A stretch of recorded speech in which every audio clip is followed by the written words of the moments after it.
When board games give us more, we're rolling with more. Hi, I'm Will, and with me as always is the one with the fancy pearly whites.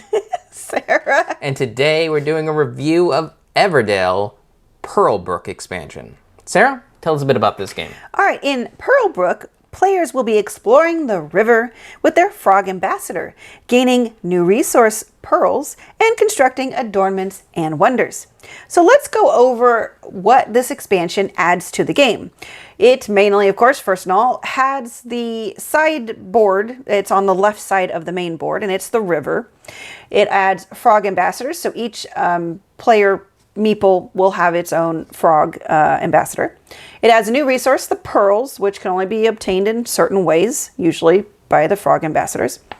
There's river destination cards, and these will be on the river, and they're different critters that live in the river, and there's very specific requirements that you need to even go to one, and flipping it over is, you won't know ahead of time what it's going to be, so you may or may not be able to afford paying for it, and we'll talk about how that works or doesn't work later on. Adornment cards are personal cards that each person gets, and again, it costs pearls to build these nice little additional things. Yeah, they're usually like one-time bonuses. Yeah. There are wonders and wonder overlays, so you do not use basic events for this version. These overlays will cover those spaces up, and instead there is a cost to build these. There's 4 different wonders worth varying amounts of points. Lots of points. Lots of points, lots of resources. Otherwise, it adds more new cards to everything. There's more critter and construction cards, more forest cards, and more special event cards. All right, Will, so how did the 2-player experience change with Pearlbrook? So the game feels a bit tighter, especially when it comes to the frog ambassadors, because there's very few spots. 4 spaces? 4 spaces. And the ambassador can only go, once on any of those spaces. Once each season, I think. Once each season, because only the frog ambassador can use those spots. So it makes it feel very tight because you have to not only unlock things, but just limited amount of space. Agreed. And then on accessibility, this is just more complex. You've got a new worker with where and how it can work. You've got a new resource that you've also got to figure out. And these wonders are a new resource drain. Granted, there are a lot of points, so you can get a really high score, which Will manage to do. Yes. Not so much me. But it is a lot more complexity to handle in the game. Yeah, it gives you a brief warning that, be careful about your pearls. That's about it. It mentions. It doesn't really get across the fact that pearls are such a tight resource, and I just didn't know what to do with them, which is why I had so many at the end. And then I was like, okay, I guess I'm building wonders, and that shot me through the roof. And conversely, I built a small wonder really early, and not realizing I wasn't going to be able to get more pearls, and thereby not being able to build any other wonders ever. So anyways, before we get to our ratings, let's talk about what we like and don't like. And kind of, as you can tell, the pearl resource kind of was a hit or miss for us because we like the adornments. Yes, the adornments were neat. They were cheap enough because there's only 1 pearl, and the pearl pieces themselves feel very weighted and very nice. Again, production, which makes me sad because you only use the pearls in this expansion. But if you don't like the expansion. I also like the fact that you have a frog ambassador, so you don't have to eat up one of your other workers, because workers are very limited in any version of Everdell. So it was nice to, since I have to interact with that element, I have a dedicated worker who's made for that, and that's all they do. Yeah, and I actually had one of my longest first rounds with this game because I was able to build an adornment that gave me resources. I was able to do a lot of things. So it was like one of the best opening rounds I've ever had. Just the rest of the rounds didn't quite live up to that, and became more and more frustrating. The more I realized, the less I could do.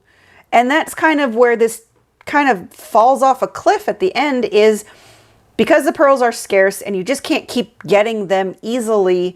And once you've placed your frog for the last round, that's it. You can't move them. There's nothing in the game that lets you move them or gain anything else. The whole concept of the pearls just dies off at the end. Yeah, I think you can move the frog, but you have to find the special critters or constructions that are from Pearlbrook to let you do that. But the deck is so big that coming up could be a big hit or miss type of especially in a two-player game where you're not going through that many cards. Yeah. Though I do like the fact that you get more forest cards. Yes. More variety in the forest cards is always a good thing. Yes, and more variety in creatures and constructs is a good thing. Yes. It's just not so sure that the whole pearl mechanism thing feels very well thought out. Right. I'm guessing, again, they balanced it. They balanced out the fun because they made it so restrictive. It's just more frustrating than fun to try to work with. Yeah. The other thing is, because it takes away the basic events, if you're not able to do well with those pearls, you don't really have any good ways to still gain points. I feel like there was a 20-point difference between your score and mine in that one because I just didn't handle the pearls correctly. Well, the basic events give players a good idea of, well, what's important for my city to have. Losing that also loses a bit of direction that the game helps you with. So this was more about production. Right. And then lastly, for how much you have to spend on the wonders, and yes, it's a lot of points, the downside is they do nothing gameplay-wise, and that's just disappointing. Yeah. I don't know what I would have expected them to do, but it would have been nice for them to do something. I mean, I'm guessing they didn't because it's supposed to be such a late game thing that you do. Yeah, but it would be neat. Like, well, the only thing that I had feelings towards when it came to the wonders is, I wonder why it's so impressive. Because it doesn't do anything. It's a lot of points, yes. But that doesn't always feel good. No. If anything, I would have hoped that the wonder, it gets built, okay, maybe now globally this rule change happens. Oh, that would have been interesting. Because I would hate to say the person who builds a wonder gets a new pearl, because that just, pushes the leader forward. Right. And that's not fun. But having a new world-changing rule, that would be interesting. Like, okay, we built the bridge, now that opens up to the berry grove. So every basic action you take on the standard river actions, which are where the resources is, will also grant you an additional berry. That would be that type of thing. Yeah, that would have been really cool. And it's for all players. Right. You get the points being the one who built it, but everybody gets the benefit because now it's a wonder, and wonders will never cease. All right, so let's move on to how it rolled for us. All right, so on the base game, I gave it a 5, you gave it a 4. What did Pearlbrook do for you in terms of ratings? Unfortunately, it actually turned it down to a 3. There's just so much about this expansion that I do not like. And see, with some of the other expansions that we have and will talk about, I feel like there's a way to do some minor modifications, minor house rules, and be able to play them just fine. I wouldn't even know where to start with Pearlbrook to even slightly modify it to make it fun. Which again, I guess this is why I actually rate it down. I really wanted to like it because it has this new resource. It has these new interesting things. The people, the critters in the river are really interesting, and you get to build these wonders. And all the whole darn game was frustrated. And that just kind of took the experience down for me. Yes. For me, it also went down. It went from 5 to a 3. Ooh, it dropped. The whole thing feels tacked on. It does. It feels tacked on while at the same time taking away from the base game. Losing those basic events, I didn't realize how much guidance they were giving me until they were gone.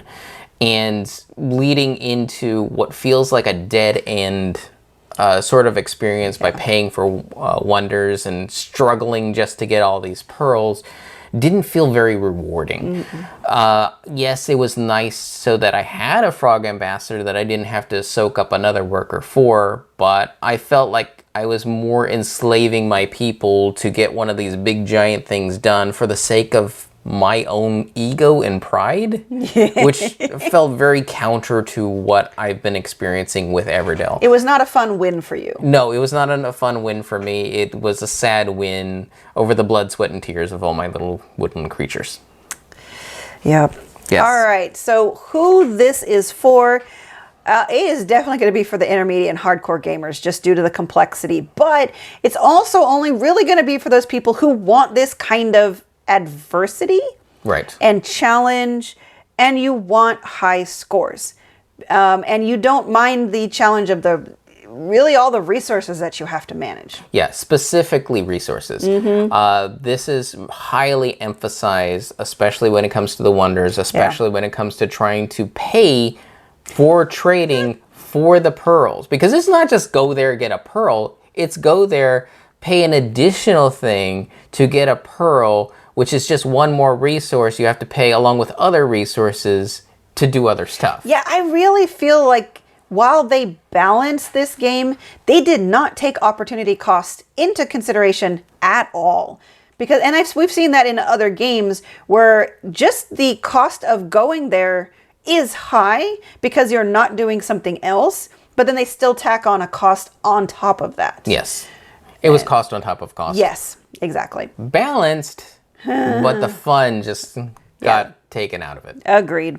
Well, that's it. All right, that'll be it for us. And Sarah, Yes. in Flower Bell, Yes.